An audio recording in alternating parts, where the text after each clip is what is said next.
The Russian invasion of Ukraine has affected so many markets, and it could have major implications here in BC. For more on that, let's go to Tyler Orton from Business in Vancouver. Good morning, Tyler. What should people in BC be prepared for?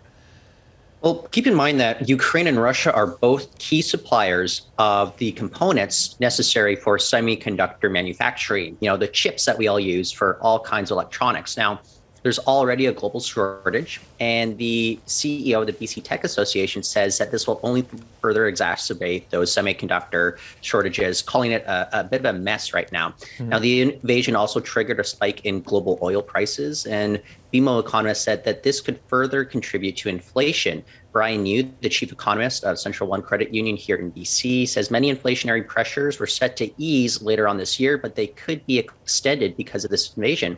And gas prices in Vancouver already topping $1.81, at the per liter over at gas pumps as we speak. BC's tourism sector, of course, it's keeping their eyes on this. No immediate impacts, but they were set for a rebound.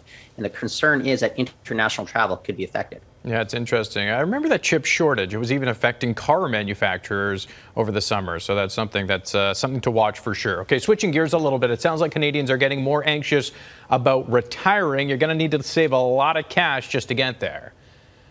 Yeah, there's a new BMO survey out revealing that the retirement nest egg on average that respondents need to feel comfortable has now gone up to $1.6 million on average. Now, that is up 12% since 2020. Now, the survey says that Canadians are growing more anxious due to rising inflation, which we're talking about right now, as well as the rising cost of housing. Simply put, there's just simply less money for people to put away with all these rising costs. So we're seeing that there might be efforts, with government policy, but it's not really going to affect the attitudes of Canadians at this moment. I can't wait to retire when I'm 95. Tyler Orton from Business in Vancouver. Thank you, sir. Thanks, Paul.